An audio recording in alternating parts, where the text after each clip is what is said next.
누군가의 인생이 렌탈로 이루어져 있다는 사실을 당신은 상상해 본 적이 있는가? 거실의 소파, 신혼집의 조명, 결혼 반지까지 모두 계약된 기간이 끝나면 회수되는 물건이었다. 더 충격적인 건 그 삶을 함께한 남편조차 그 사실을 몰랐다는 것이다.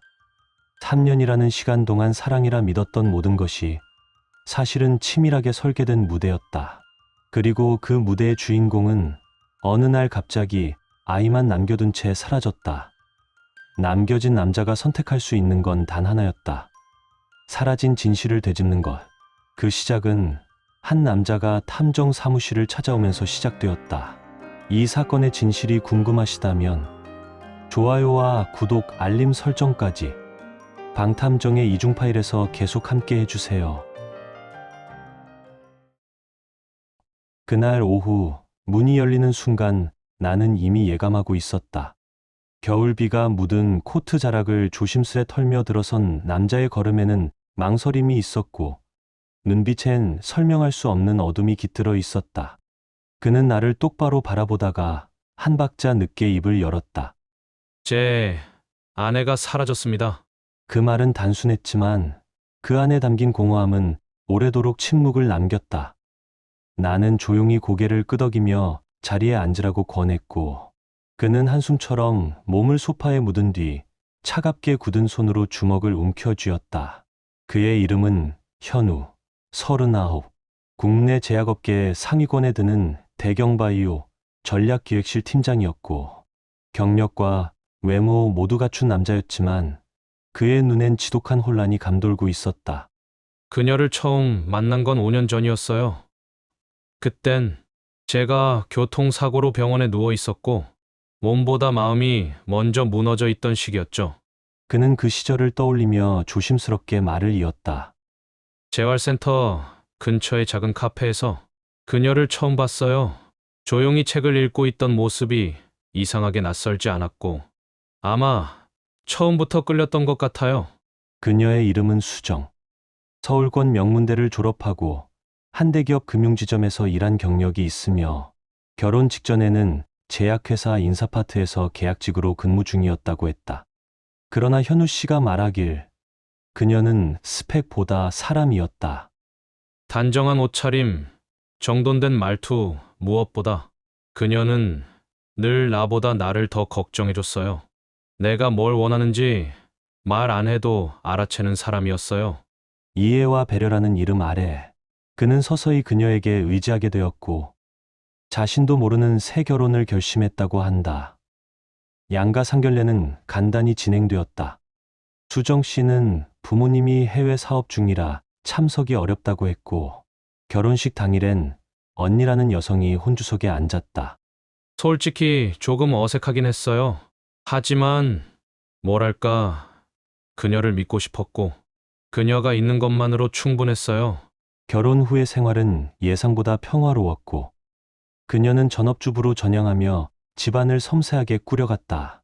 거실엔 항상 꽃이 있었고 아침엔간 내린 커피와 토스트가 기다리고 있었으며 현우 씨는 매일 출근할 때마다 이런 삶이 진짜 행복이구나 느꼈다고 했다. 그리고 3년 후 그들의 딸 소희가 태어났다. 세상이 완성된 느낌이었어요. 그녀는 좋은 아내였고 훌륭한 엄마였고 나는 그 이상을 바랄 수 없었죠. 하지만 모든 게 너무 완벽했기에 어쩌면 더 불안정했던 걸지도 몰랐다. 그날 밤도 특별할 건 없었다. 현우 씨는 회식을 일찍 끝내고 수정 씨가 준비해둔 와인을 마시며 조용한 시간을 보낼 기대를 안고 집으로 향했다. 하지만 현관문을 열었을 때 거실은 조용했고 불은 꺼져 있었으며 아이 방엔 소희만이 자고 있었다. 수정아, 부엌도 화장실도 침실도 비어 있었고 냉장고 위에는 짧은 메모 한 장이 붙어 있었다. 조금만 혼자 있고 싶어요. 미안해요. 소희는 괜찮아요. 이게 말이 되나요? 그는 떨리는 손으로 전화를 걸었지만 기계음만 반복되었고 메시지는 읽히지 않았으며 그녀의 SNS도 활동 정지 상태였다. 나는 조심스레 물었다. 이게 며칠째입니까? 오늘로. 정확히 14일째예요. 14일. 그 기간 동안 그녀는 흔적도 없이 사라졌다.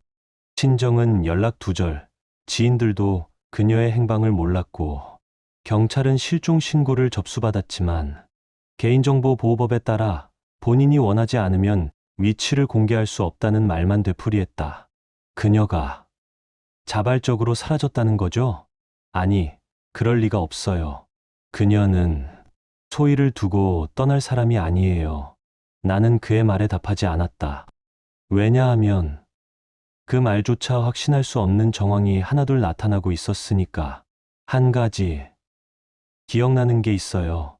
대학 동문회 때 그녀 얘기를 꺼낸 친구가 있었는데 그 이름 낯설다더군요. 그땐 그냥 동명이인이라 생각했지만 나는 그의 말을 듣고 무겁게 눈을 감았다. 그리고 문득 이런 생각이 스쳤다. 완벽한 사람은 없다. 그런데 누군가가 스스로를 완벽하게 보이려 한다면 그건 보통 감춰야 할 게 있다는 뜻이다. 수정 씨가 사라진 지 3일째 되는 날, 현우 씨는 나와 함께 경찰서를 찾았다. 나는 가능성부터 묻기로 했다. 사고일지, 납치일지, 혹은 자발적인 실종일지. 경찰은 사무적인 태도로 고개를 끄덕이며 말끝에 조심스럽게 덧붙였다. 통신사 기록상 마지막 기지국은 대구 북구 쪽입니다. 지금은 전원이 꺼져 있어서 위치 추적은 불가하고요. 무엇보다 문제는 형사는 내 눈을 정면으로 바라보며 말을 맺었다.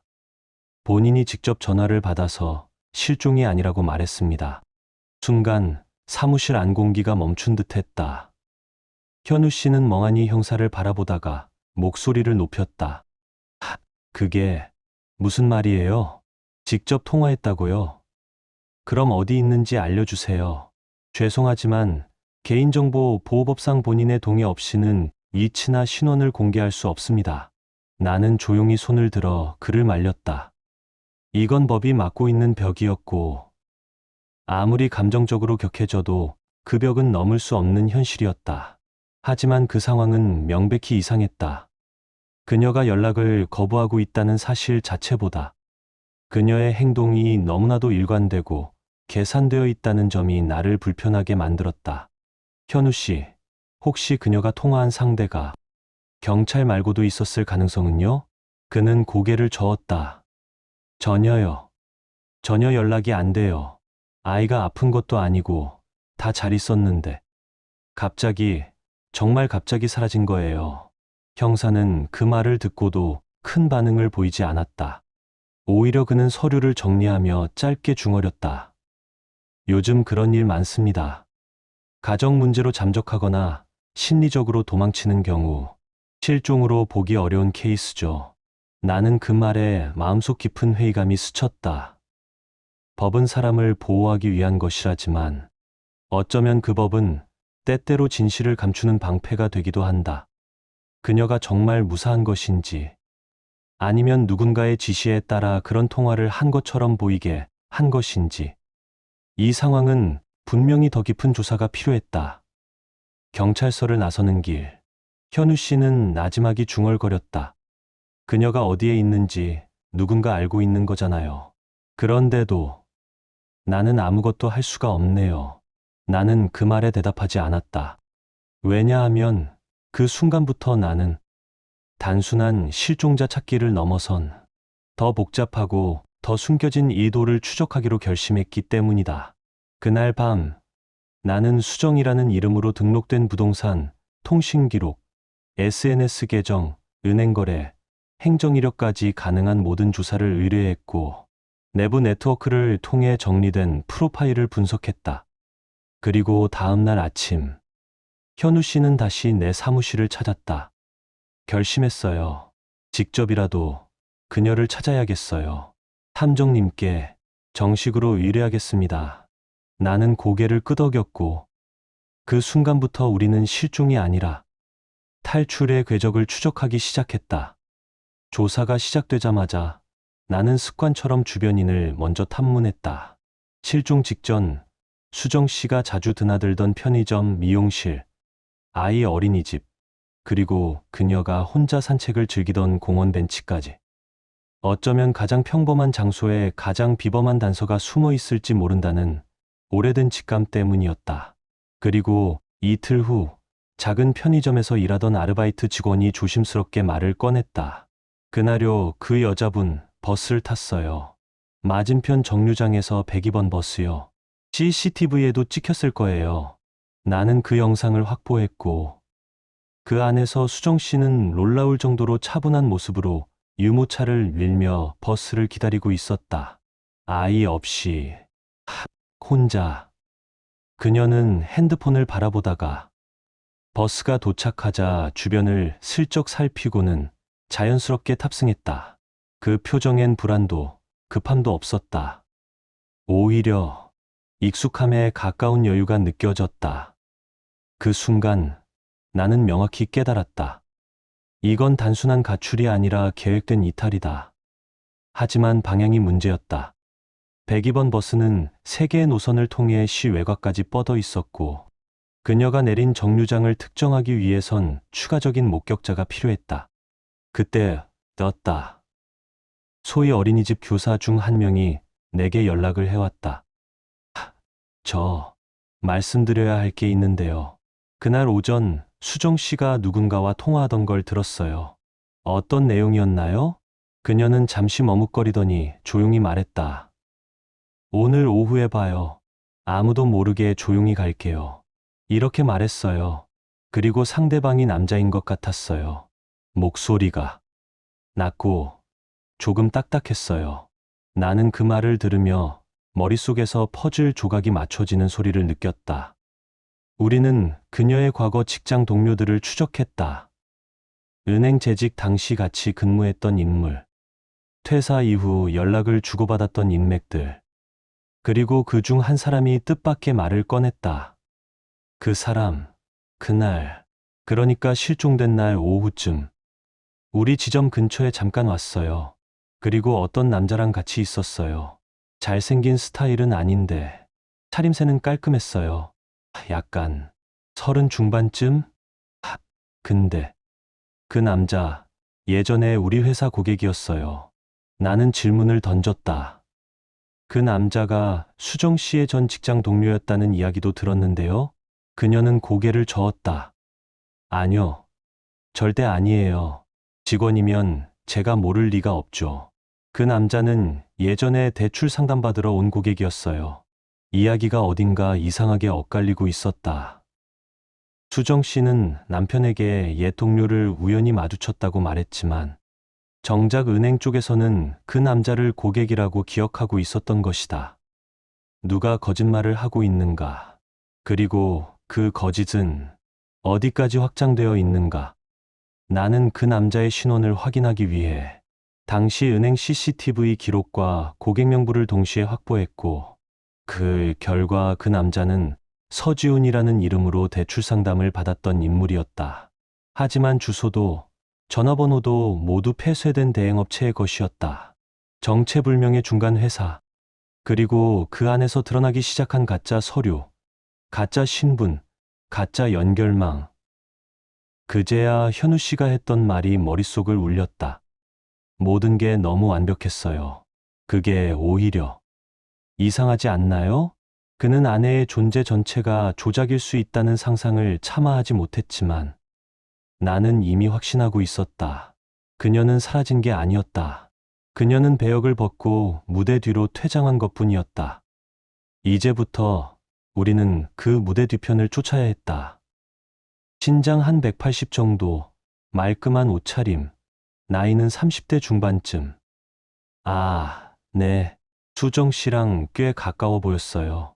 은행 지점에서 만난 한 직원은 그렇게 말했다.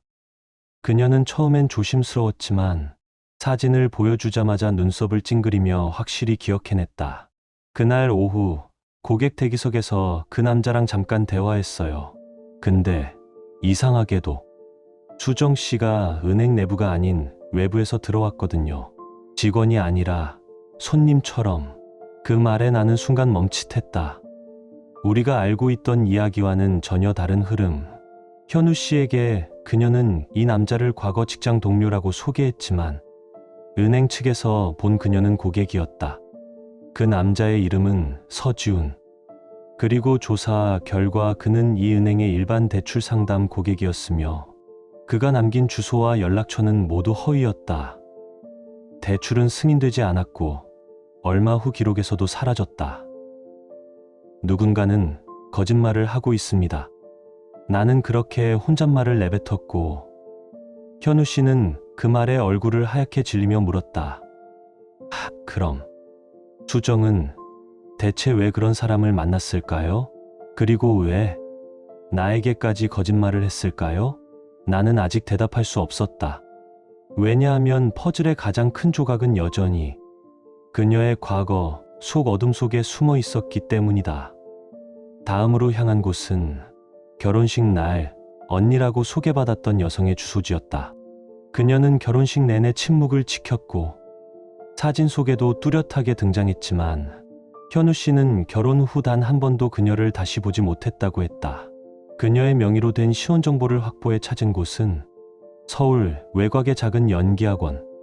그리고 우리는 그곳에서 그녀의 진짜 직업을 확인할 수 있었다.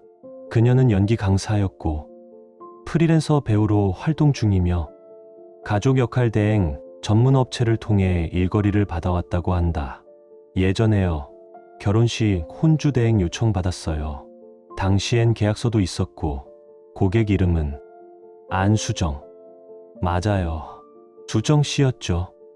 그녀는 기억하고 있었다. 자매처럼 보여달라고 했고 행사 당일엔 줄곧 눈물을 흘리더군요. 그래서 진심으로 감정이입한 줄 알았는데 나는 다시금 느꼈다. 그녀는 감정을 흉내내는 게 아니라 정교하게 조립하고 통제하는 사람이었다. 연기 대행 업체에 문의해본 결과 놀랍게도 수정 씨는 이곳을 3번 이상 이용한 이력이 있었다. 처음은 상견례, 두 번째는 결혼식, 그리고 마지막은 출산 입원 당시 보호자 역할이었다. 모두가 완벽한 장면처럼 연출되었고 그 안엔 진짜 가족도 진짜 이력도 존재하지 않았다. 현우 씨는 무너졌다. 그럼 도대체 그녀는 누구였던 거죠? 내가 사랑했던 사람은 진짜 있었던 사람인가요? 나는 무거운 마음으로 고개를 돌렸다. 그 순간 마지막 단서가 우리에게 도달했다. 부산에서 연락을 받은 한 남성. 그는 자신의 이름을 김세진이라 밝혔고 4년 전 안수정 씨와 약혼했던 인물이었다. 그는 말한다. 처음엔 정말 사랑했어요. 상견례도 했고 결혼 날짜도 잡았죠. 그녀 부모님 만나봤어요. 지금 생각하면 전부 연기자였어요. 그 역시 똑같이 당했다. 그리고 놀랍게도 그가 보여준 가짜 부모의 사진은 현우 씨가 본 인물들과 같았다. 같은 세트, 같은 배우, 같은 시나리오. 김세진 씨는 그녀의 상태를 이렇게 정의했다. 그녀는요, 거짓말을 하면 할수록 자신을 보호받는다고 느끼는 사람이었어요. 죄책감 없어요. 그냥 이번에도 잘 넘어갔군 하는 식이죠. 정신과 자문을 받은 결과 그녀는 리플리 증후군 가능성이 높았다. 지어낸 삶을 반복하며 그 안에서 진짜 자신을 찾아가는 대신 새로운 가면을 끊임없이 만들어 쓰는 삶. 그날 밤 나는 사무실 창가에 기대 앉아 있었다. 창밖에선 봄비가 조용히 내리고 있었고 현우 씨는 침묵 속에 앉아 나를 바라보았다. 탐정님, 이런 사람도 사랑이라고 말할 수 있을까요? 나는 곧장 대답하지 않았다. 하지만 속으로 이렇게 생각했다. 그녀가 사랑한 건 누군가가 아니라 사랑받는 자신을 연기하는 순간 그 자체였을지도 모른다. 그리고 그것이야말로 가장 잔혹한 기만이었다. 수정의 과거를 파헤친 이후 현우 씨는 한동안 아무 말도 하지 않았다. 그는 하루에도 몇 번씩 소희의 사진을 들여다보며 그 안에서 진실의 흔적을 찾으려 애썼고 나는 그런 그의 모습에서 무너진 인간의 고통을 목격했다. 그리고 며칠 후 한 통의 전화가 그의 삶을 또다시 뒤흔들었다. 안녕하세요. 대경가전 렌탈입니다. 정기 점검차 방문 드렸습니다. 그 말에 현우 씨는 어리둥절했다. 렌탈이요? 무슨 렌탈이죠? 그러자 직원은 태블릿을 꺼내 들며 태연히 말했다. 여기 보시면 TV, 냉장고, 세탁기, 식기세척기, 에어컨, 총 8개 품목이 3년 약정으로 대여되어 있고 명의는 안수정 씨입니다. 그 순간 그의 얼굴에서 핏기가 사라졌다. 그가 자랑스러워했던 신혼집의 모든 가전이 모두 소유가 아닌 연기 도구였다는 사실. 그 사실이 드러나자 현우 씨는 미친 듯이 집안을 뒤지기 시작했다. 침대 아래, 옷장 깊숙한 곳, 서랍 안쪽까지 그녀가 남긴 흔적, 그녀가 숨긴 흔적. 무엇이든 좋으니 진짜 그녀의 삶을 증명할 무언가를 찾고 싶었다. 하지만 나오는 건 이름 없는 서류, 발신자 없는 카드 명세서, 사진 속엔 언제나 혼자였던 수정뿐. 결혼 반지조차 모조품이었다. 감정서를 돌려받은 날, 보석상 직원은 어깨를 으쓱하며 말했다. 이거요? 인터넷에 흔해요. 촬영용 소품입니다. 이제 그는 더 이상 물러설 곳이 없었다. 그리고 마침내 그는 그녀에게 전화를 걸었다. 며칠 전 통화가 잠깐 연결된 적이 있었기에 그는 마지막 희망처럼 전화를 눌렀다. 여보, 제발 대답 좀 해줘. 신호음이 2번 울리고 그녀는 전화를 받았다. 하지만 그 목소리는 한치의 떨림도 후회도 없었다. 왜 이래? 이렇게까지 할 필요 있어? 너 지금 어디야? 왜 이랬어? 내 돈, 내 인생, 내 가족. 이게 뭐야 대체? 그는 목소리를 높였지만 그녀는 오히려 조용히 냉담하게 말했다. 왜? 당신만 다친 것 같아? 당신이 몰랐던 거지. 나는 늘 이 상황이 답답했어. 그녀는 오히려 피해자인 척 말을 이어갔다.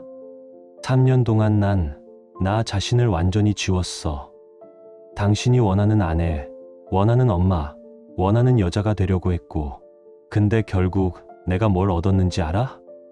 그건 내가 다 꾸민 일이잖아. 내가 원한 건 진심이었어. 진심. 그럼 내 진심은? 내 거짓은 왜 필요했는지 생각해 본 적 있어? 그녀는 말을 마치자마자 전화를 끊었다. 현우 씨는 핸드폰을 내려놓고 한참 동안 움직이지 않았다. 나는 그 순간 한 인간이 안에서부터 천천히 무너지는 소리를 들었다.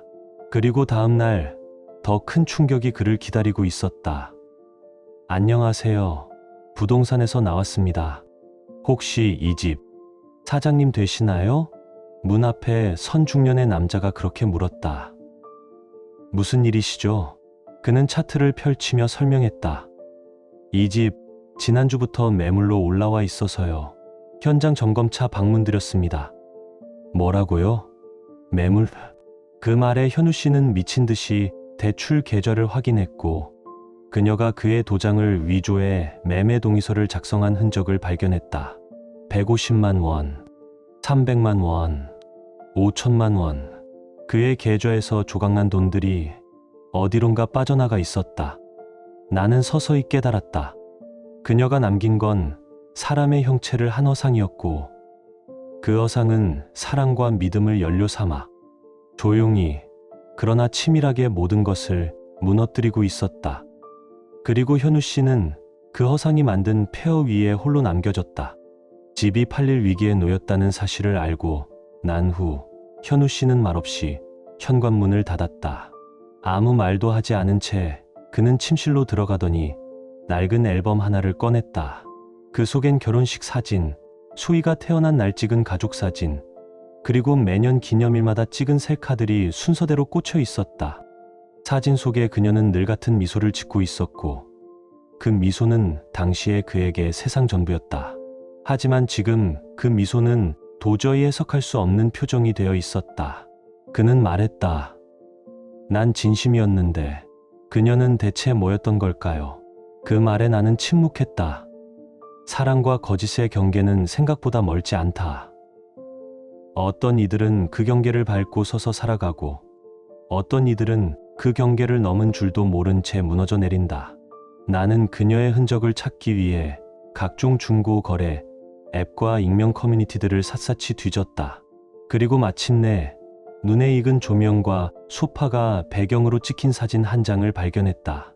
사진 속엔 그들의 결혼 반지와 똑같이 생긴 반지가 올라와 있었고 판매자 이름은 장은서, 연락처 일부는 익숙한 번호였다. 이 번호, 수정이 예전에 쓰던 서브폰이에요. 현우 씨의 손끝이 떨렸다. 우리는 즉시 해당 번호로 연락을 시도했다. 처음엔 무응답이었다. 두 번째 시도는 수신 거부. 하지만 세 번째, 마치 운명처럼 연결음이 울렸고 짧은 침묵 후 그녀의 목소리가 들렸다. 여보. 그 목소리는 낯익었지만 동시에 낯설었다. 톤은 차갑고 말투는 기계적이었다. 따뜻함은커녕 감정조차 느껴지지 않았다. 이제 그만해. 이렇게까지 할 필요 있어? 현우 씨는 조용히 숨을 들이켰다. 그리고 이내 억눌러 왔던 분노와 절망이 터져 나왔다. 수정아, 아니 은서야, 너 지금 뭐 하는 거야? 우리 집은 왜 매물로 올라가 있고 계좌는 왜 비어 있고 우리 아이는 대체 어디 있어? 그녀는 잠시 말을 멈췄다가 천천히 대답했다. 그래서 이제 와서 묻는 거야? 당신은 내가 왜 그랬는지 알지도 못하면서 나는 늘 이 상황이 숨 막혔어. 당신이 원하는 사람으로 살아야 했으니까. 그건 내가 선택한 거잖아. 내가 만든 가짜들, 내가 고른 연극이었잖아. 그녀는 씁쓸하게 웃는 듯한 목소리로 되받았다. 그렇지. 근데 왜 나는 내가 만든 이 삶에서조차 자유롭지 못했을까? 당신은 몰랐겠지만 나는 매 순간이 버거웠어. 진짜 나로는 살 수 없었던 그 현실이. 그녀는 오히려 자신이 피해자라고 주장했다. 거짓말은 그녀의 선택이었지만 그 배경엔 살기 위해 필요했던 연기라고 덧붙였다. 그럼 소희는? 소희도 가짜야? 그 질문 앞에서 그녀는 처음으로 침묵했다. 그리고 조용히 말했다. 아니, 소희는 진짜야. 유일하게 내가 숨기지 않은 진심이야. 그 말에 현우 씨의 어깨가 무너졌다. 숨소리조차 흔낌처럼 바뀌었고 손에 쥔 휴대폰은 힘없이 떨렸다. 전화를 끊은 후 그는 오랫동안 말을 잃었다. 나는 그 침묵 속에서 한 가지를 확신했다. 이 싸움은 더 이상 감정의 문제가 아니었다. 이젠 법의 영역으로 넘어가야 할 시간이었다. 현우 씨, 이젠 정리하셔야 합니다. 진실을 마주한 이상 감정은 내려두고 그녀가 다시는 이런 거짓을 반복하지 못하도록 법적 조치를 준비해야 해요. 아이의 양육권, 재산 환수, 그리고 무엇보다 그녀의 거짓에 또 누군가가 다치지 않도록. 그는 고개를 끄덕였다. 이젠 눈물 대신 결심이 있었다. 그리고 그 결심이야말로 무너진 삶 위에 유일하게 남은 진실이었다. 나는 사무실로 돌아와 조용히 일지를 정리했다. 사건 파일 마지막 줄엔 이렇게 적혀 있었다. 가면은 오래 쓰면 얼굴이 되고 거짓은 오래되면 진실처럼 들린다. 하지만 결국 진짜는 끝까지 남는다. 그녀의 흔적은 결국 우리가 가장 처음 의심했던 장소 중 하나에서 다시 떠올랐다. 중고 물품 거래 게시판. 이번에는 혼수각으로 쓰였던 고급 소파와 수입 조명, 그리고 아이가 쓰던 유모차까지 올라와 있었다. 판매자 연락처가 이거예요. 이 번호, 분명히 그녀 거였어요. 현우 씨는 손에 쥔 스마트폰을 덜덜 떨며 나를 바라보았고, 우리는 곧장 연락을 시도했다. 첫 시도는 실패, 두 번째도 실패. 하지만 세 번째 시도에서 한 남자의 목소리가 받았다. 장은서 씨 맞으세요? 아, 그분 말씀이신가요? 지금 부산에 계세요. 잠깐 방 빌리셔서 계시다가 물건들 처리하고 떠나신다고 하더라고요. 우리는 곧바로 부산으로 향했다. 지방 소도시 외곽, 오래된 다세대 주택의 2층. 문 앞에 선 현우 씨는 한참을 망설이다 조용히 노크했다. 문이 열렸고 그녀가 서 있었다. 단발로 자른 머리, 노메이크업 얼굴, 후줄근한 티셔츠. 그녀는 변한 듯했지만 그 눈빛만은 여전히 익숙했다. 한순간 움찔한 그녀는 이내 차분하게 말했다. 이렇게 찾아올 줄 알았어요. 대체 왜 그랬어?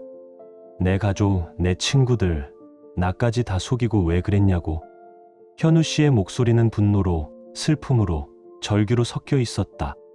하지만 그녀는 단 한 번도 고개를 숙이지 않았다. 오히려 피곤하다는 듯 의자에 앉으며 말했다. 당신은 내가 어떤 삶을 살았는지 모르잖아. 그저 당신 기준의 정상이 아니라고 해서 내가 틀렸다고 말하지 마. 넌 모든 걸 다 가짜로 만들었어. 직업도, 가족도, 심지어 내 아이까지. 그게 내가 말하는 삶이야? 맞아. 근데 그 안에서 나 정말로 열심히 살았어. 당신이 본 아내, 엄마로서의 모습. 그거 전부 내가 만든 인생이었고 그 안에서만 나는 존재할 수 있었어. 그녀는 오히려 자신이 상처받은 사람이라고 주장했고 거짓말조차 생존수단이었으며 사랑 역시 스스로 연출한 유일한 진심이라고 되풀이했다. 그래서 사라졌어. 내가 만든 그 세상이 무너지는 걸 보고 싶지 않았거든. 당신도 나처럼 무너지면 알 거야. 내가 얼마나 외로웠는지. 그녀는 자신이 피해자라고 믿고 있었고 자신의 행동을 어쩔 수 없는 선택이라고 정당화하고 있었다. 그 광경을 보며 나는 문득 느꼈다. 그녀는 지금조차 거짓의 세계 안에서만 자신이 존재한다고 믿고 있는 사람이었다. 돌아오는 차 안, 현우 씨는 오랜 침묵 끝에 말했다. 그녀는 정말 후회하지 않아요. 그게 제일 무서운 것 같아요. 내가 아는 사람이 아닌 것 같아서. 나는 고개를 끄덕였다. 그런 사람에게는 죄책감도 후회도 존재하지 않아요. 그저 다음 연기, 다음 무대를 준비할 뿐이죠. 그는 말없이 창밖을 바라보았다. 아이만은 지켜야겠어요. 그 아이는 그녀가 말한 유일한 진실이니까. 며칠 후 우리는 다시 그녀를 마주했다. 이번에는 변호사를 대동한 정식 절차였고 현우 씨는 그 자리에서 이혼 소송과 재산 반환, 양육권 단독 신청 의사를 명확히 전달했다. 그녀는 처음으로 살짝 당황한 기색을 보였지만 이내 또다시 익숙한 표정을 지었다. 불쾌하지도 미안하지도 않은 얼굴.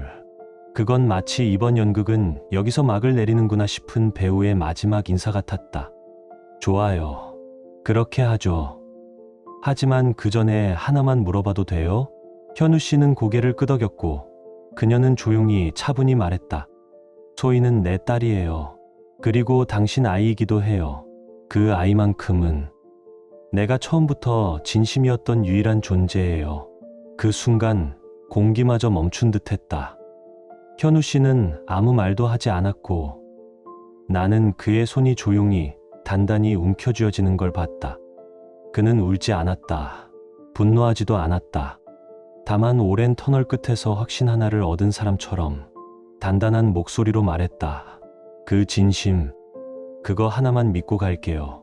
아이에겐 당신의 과거를 남기지 않을 거예요. 그녀는 아무 대꾸 없이 자리를 떴고 그날 이후 우리 사건은 공식적으로 법정 단계에 돌입했다. 법률 자문을 받은 결과 그녀는 혼인 이전부터 거짓으로 재산을 취득하고 신분을 조작한 정황이 입증될 경우 사기 및 문서위조 죄로 형사 고소가 가능했다. 하지만 혼인 관계 종료 이후에만 가능한 절차였기에 우선은 이혼부터 진행해야 했다. 그녀는 끝내 항소하지 않았고 모든 절차는 의외로 조용히 끝났다. 사건이 끝난 어느 날 나는 홀로 조용한 찻집에 앉아 그날의 마지막 질문을 떠올렸다. 정말 그 아이만은 진심이었다고 믿을 수 있을까? 나는 답할 수 없었다. 그건 오직 그녀만이 아는 진실이었고 그녀가 그 진심을 지킬 수 있는 사람이었는지는 앞으로의 시간이 말해줄 테니까. 이 사건을 맡으며 나는 수없이 많은 질문과 마주했다. 거짓은 어디서부터 시작됐고, 왜 누구도 눈치채지 못했으며, 어떻게 그 많은 가면 속에서 한 사람의 삶이 조립될 수 있었는지를. 그러나 끝내 내가 도달한 결론은 무엇보다 단순했다. 거짓은 오래 지속될 수 없다. 언젠가는 그 무게에 짓눌리게 마련이고, 도망쳐 도달한 곳엔 결코 낙원은 존재하지 않는다. 진실은 늘 더디게, 그러나 반드시 따라온다. 그리고 그 진실을 마주하는 순간, 우리는 비로소 자신을 구할 수 있게 된다. 나는 지금도 생각한다. 그녀는 끝까지 도망쳤지만 그 아이는 그녀의 유일한 진심이라는 말이 또 하나의 연기가 아니기를. 당신은 이 이야기를 어떻게 느끼셨나요? 댓글로 당신의 생각을 들려주세요. 이 이야기가 여러분께 작은 감동이 되었거나 잠시 멈춰 삶을 돌아보게 하는 계기가 되었다면, 혹은 바쁜 일상 속에서 따뜻한 위로가 되어 주었다면, 그것만으로도 저희는 더할 나위 없이 기쁩니다. 여러분의 좋아요와 댓글, 그리고 구독은 이러한 이야기들이 더 많은 사람들에게 닿을 수 있도록 따뜻한 다리 역할이 됩니다. 끝까지 함께해 주셔서 진심으로 감사드립니다. 늘 평안하시고 사랑과 진심이 가득한 하루 되시길 바랍니다.